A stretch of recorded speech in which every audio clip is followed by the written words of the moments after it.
அண்ணாபிஷேகம்லாம் நடந்துட்டு இருக்கு. சுவாமி எல்லாரும் நினைச்சிட்டு இருக்கோம் நாம நம்மளுடைய பல வேலைகளை விட்டுட்டு இன்னைக்கு சுவாமியை தரிசனம் பண்றதுக்கு நாம வந்திருக்கோம் அப்படின்னு நாம நினைச்சிட்டு இருக்கோம்.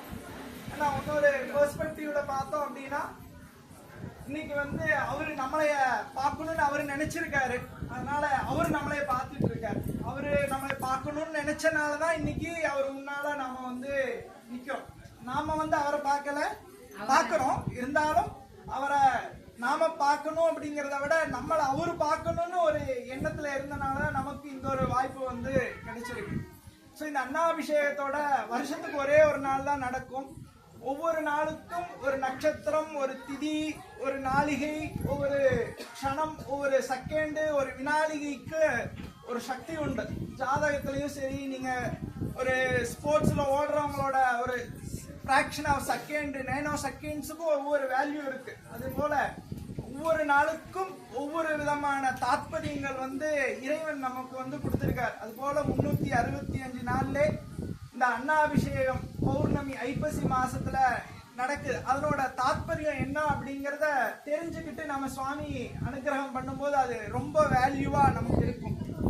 ஏன் அப்படின்னு பாத்துட்டீங்க அப்படின்னா அதுக்கு நிறைய விதமான தாத்பரியங்கள் உண்டு. ஒரே ஒரு தாத்பரியம் மட்டும் இப்ப நேரம் காலம் கருதி நான் சொல்றேன். இந்த கைலாசத்துல சுவாமி பரமேஸ்வரனுக்கும் பார்வதிக்கும் கோலாகலமாக திருக்கல்யாண வைபவம் நடந்துட்டு இருக்கு. அத்தனை தேவர்களும் புடைசூழ திருக்கல்யாண வைபவம் சிறப்பா நடந்திருக்கு. அப்போ திருக்கல்யாண வைபவம் முடிஞ்சோன்னா ஒவ்வொருத்தருக்கும் நம்ம இப்ப எல்லாம் கல்யாணம் முடிஞ்சோன்னா கிஃப்ட் கொடுக்கறோம். அது போல அந்த கல்யாணத்துல கைங்கரியம் பண்ணவங்க எல்லாருக்கும் பரமேஸ்வரன் தட்சணை கொடுக்கிறார். எப்படி நாம ஒரு பூஜை பண்ணா நீங்க நமக்கு தட்சணை கொடுக்குறீங்க, அது மாதிரி ஒவ்வொருத்தருக்கும் ஒவ்வொரு தட்சணை கொடுத்து எல்லாத்தையும் சென்ட் ஆஃப் பண்ணும்போது இந்த திருக்கல்யாணத்தை புரோகிதமா நின்று நடத்தி கொடுத்த பிரம்மதேவர் தான் அந்த இடத்துல அவருக்கு திருக்கல்யாண வைபவம் பண்ணி வைக்கிறார். அப்ப சுவாமி உங்களுக்கு என்ன தட்சணை அப்படின்னு சுவாமி பரமேஸ்வரன் கேட்கும் போது அந்த நான்முகனுக்கு இந்த உலகத்தையே படைத்து இந்த உலகத்தையே ஆளக்கூடிய பரமேஸ்வரனுக்கே நான் தான் திருக்கல்யாண வைபவம் பண்ணி வச்சேன் அப்படிங்கிற ஒரு கர்வம் தலைக்கணம் வந்துருது. அந்த பரமேஸ்வரனுக்கே கல்யாணம் பண்ணி வைக்கக்கூடிய யோக்கியதை எனக்கு தான் இருக்கு அப்படிங்கிற அந்த கர்வம் வந்தனால உங்களால நான் கேட்கறதெல்லாம் தர முடியாது, பரமேஸ்வரனுக்கே கல்யாணம் பண்ணி வைக்கிற யோக்கியதை நான் தான் இருக்கிறனால இந்த மும்மூர்த்திகள்லயே பெரிய மூர்த்தி நான் தான் அப்படிங்கிற கர்வம் ஏளனமா பரமேஸ்வரனை பார்க்கும்போது கேட்கும்போது சுவாமிக்கு கோபம் வந்துடும். சுவாமிக்கு கோபம் வந்தனால ரொம்ப அந்த இடத்துல ஆர்கியூமெண்ட்ஸ் ரொம்ப வந்துருது, வாக்குவாதங்கள். உடனே சுவாமி ரொம்ப அபரிமிதமான கோபத்துல வந்தனால உன்னோட தலைக்கணம் தலை கர்வம் போகட்டும் அப்படின்ட்டு அவரோட நான்முகன்ல கைய வச்சு ஒரு தலைய கொய்து எடுத்துறாரு. ஒரு தலைய அப்படியே எடுத்துறாரு. எடுத்தோன்னா பிரம்மதேவர் பிராமண சாபம் கொடுக்கிறார். பிரம்மஹத்தி தோஷம் உன் கையில கிடைக்கட்டும் அப்படின்ட்டு.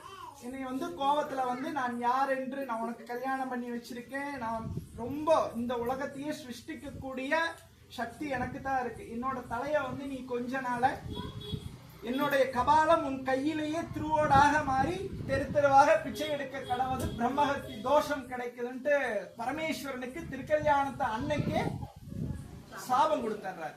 ஒண்ணும் பண்ண முடியாது, கபாலம் திருவோடா மாறிடுச்சு, கைவிட்டு போகல, எப்பவுமே போகாதுங்கிற சாபம். சுவாமி என்ன பண்றதுன்னு தெரியல, எல்லா பக்கம் போறார். ஒவ்வொரு இடமா இந்த பூலோகத்துல எல்லா பக்கம் சுவாமி போறார். ஒவ்வொரு கோயிலா ஒவ்வொரு இடமா எங்க போய் எது வாங்கினாலும் அந்த கபாலம் நம்ம அரிசியோ பருப்போ சர்க்கரையோ பணமோ அன்னமோ எது போட்டாலும் அந்த கபாலம் அந்த திருவோடு விழுங்கிரும். ஓட்ட திருவோடு எது போட்டாலும் உள்ள சாற்றும், எத்தனை கொடுத்தாலும் அது சாற்றும், எதுவுமே தங்காது. அப்பேற்பட்ட சூழ்நிலையில சுவாமி தன்னுடைய சக்தியை இழந்து தெரு தெருவா சுத்திட்டு இருக்க.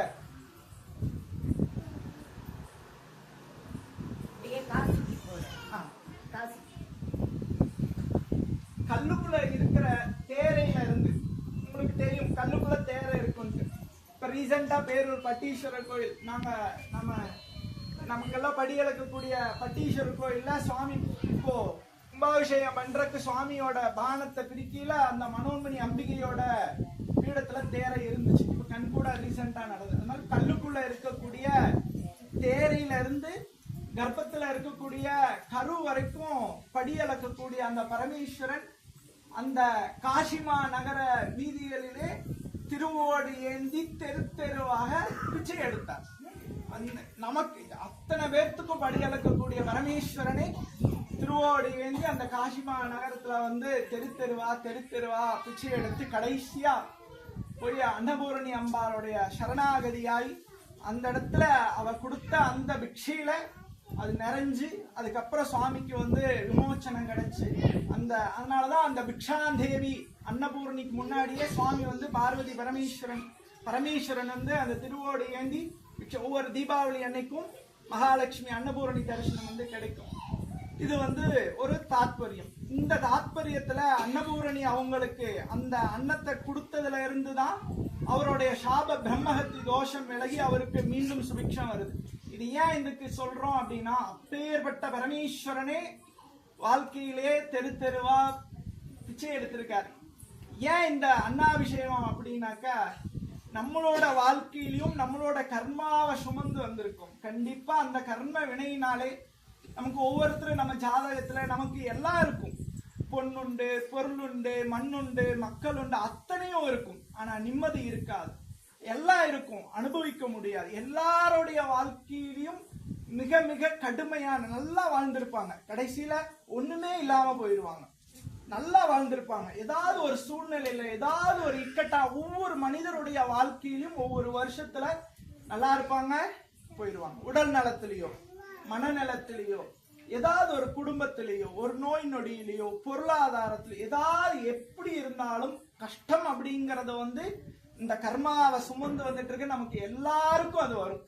அது எல்லாம் நிர்கதியாய் நம்ம இருக்கிற சூழ்நிலையிலையும் கூட மீண்டும் நமக்கு வந்து புனர்ஜென்மா புனர் நிர்மாணம் நம்ம வாழ்க்கைய அந்த கஷ்டத்துல இருந்து மீண்டும் நமக்கு திருமணம். அதுக்காக தான் சுவாமி அவ்வளவு தூரம் கஷ்டப்பட்டு மீண்டும் அவருக்கு அந்த தோஷம் எல்லாம் விலகி திருப்பி வந்தார். அது போல நமக்கு இந்த வருஷங்கள் போன வருஷத்துல இருந்து இந்த வருஷம் வரைக்கும் நமக்கு எத்தனையோ கஷ்டங்கள், நம்ம வாழ்றதுக்கே வாழ்க்கையே வேணாம் அப்படிங்கிற ஒரு சூழ்நிலைய வந்து எல்லாருமே டச் பண்ணிருப்போம். டச் பண்ணாத ஆட்களே இந்த லோகத்துல கிடையாது.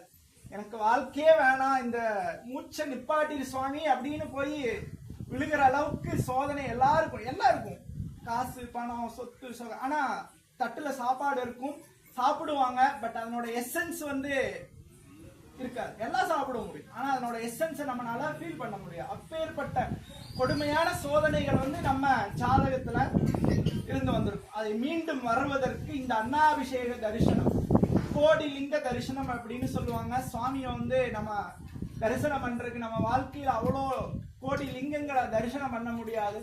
சுவாமி ஒவ்வொரு அன்னத்திலையும் ஒவ்வொரு அரிசியும் எல்லாருக்கும் தெரியும். மறுபடியும் இந்த ஒரு அரிசி பருக்கை எப்படி உருவாகுது, அது அதனோட கஷ்டம் என்ன, எவ்வளவு நாள் எடுக்கு அப்படின்னு. அப்ப அந்த ஒவ்வொரு அரிசியிலும் அன்னபூரணி சாணித்தியமா இருப்பா. அந்த ஒவ்வொரு அன்னபூரணியோட சுவாமியும் அர்த்தநாரீஸ்வரமா அந்த அன்னத்துல வந்து சுவாமி குடியிருப்பார். அப்போ அங்க இருக்க அத்தனை இதுலயும் லிங்கங்கள் வந்து இங்க சாணித்தியம் பெற்று இருக்கு.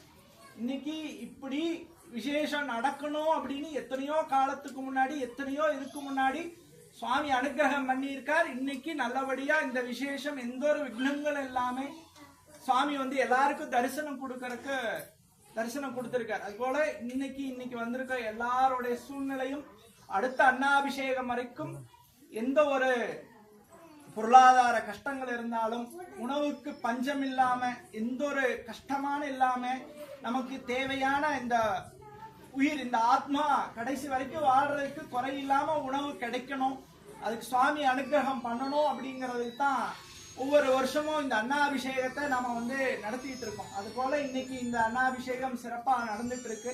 உங்க எல்லாருக்கும் அடுத்த அன்னாபிஷேகம் வரைக்கும் சுவாமி எந்த ஒரு குறையும் இல்லாம நல்லபடியா வச்சுக்கணும்னு எல்லாரோட சார்பாகவும் பிரார்த்தனை வந்து நாங்க வைக்கிறோம். இப்ப சுவாமிக்கு வந்து ஆரத்தி நடக்கும். ஆரத்தி நடந்து முடிச்சுன்னா 10 நிமிஷம் அலங்காரம் கலைக்கிறதுக்கெல்லாம் 10 நிமிஷம் ஆகும். அதுக்கப்புறம் சுவாமிக்கு அபிஷேகம் நடந்து மறுபடியும் அலங்காரம் நடக்கிறதுக்கு ஒரு அரை மணி நேரம் ஆகும், 7:45. எல்லாம் பொறுமையா இருங்க, தள்ளிக்காதீங்க, பொறுமையா இருங்க. நன்றி. முடிச்சுட்டு பிரசாதம் கொடுப்பாங்க. யாரெல்லாம் இந்த பூஜைகளுக்கு கட்டளை கொடுத்துருக்கீங்களோ, அரிசி, பருப்பு, சக்கரை, உங்களால இயன்ற அளவுக்கு என்னெல்லாம் இருக்கோ எல்லாமே நீங்க கொடுத்துருக்கீங்க. அத்தனையும் சுவாமி ஸ்வீகரிச்சிருக்க. ஒரு இதுக்கு முன்னாடி இருந்த இடத்துல ஒரு ரேஷன் கடையில அரிசி வாங்கி மடியில கொண்டு வந்து கொடுத்தவெல்லாம் இருக்காங்க. எத்தனையோ சிவாலயங்கள் எல்லாம் நம்ம பார்க்கணும். இன்னும் தஞ்சாவூர், புதுக்கோட்டை அந்த ஏரியாலாம் போயிட்டோன்னா அந்த அரிசி கிடைக்கிறதே பெரிய விஷயம். நெல் விளையிற பூமி தான், ஆனா அங்க அரிசி நல்ல சாப்பாடு, அவங்களுக்கே விவசாயிக்கே நல்ல சாப்பாடு கிடைக்காது. ஆனா அவங்க தான் நெல் பயிரிடுவாங்க. அப்பேற்பட்ட பூமியில கூட அரிசி எல்லாம் கிடைக்கிறது பெரிய விஷயம். இன்னைக்கு நமக்கு இவ்வளோ விசேஷங்கள், அரிசி வந்து நம்ம ஆலயத்துல வந்து கொடுத்த எல்லாருக்கும் சுவாமி ஸ்வீகரிச்சிருக்கார். அதுக்கு உண்டான கொடுத்தவர்களுக்கு ரொம்ப நன்றி. கொடுக்காதவளுக்கு சங்கடம் வேண்டாம். சுவாமி வந்து அடுத்த தடவை உங்களை கொடுக்கிற அளவுக்கு சுவாமி மேன்மேலும் கொடுத்துருவார். கொடுத்தவங்களுக்கு இன்னும் ரொம்ப சிறப்பா கொடுப்பார். கொடுக்காதவங்க வருத்தப்பட வேண்டாம். அடுத்த தடவை இன்னும் சிறப்பா நீங்க வந்து கொடுக்கிற அளவுக்கு சுவாமி வந்து வச்சுப்பார். அதனால எல்லாரும் சுவாமியை நல்லா தரிசனம் பண்ணிக்கோங்க. நீங்க அடுத்த வருஷம் தான் சுவாமியை இப்படி நாம பார்க்க முடியும். அதனால நல்லா கண்குளர சுவாமியை வந்து பார்த்துக்கோங்க.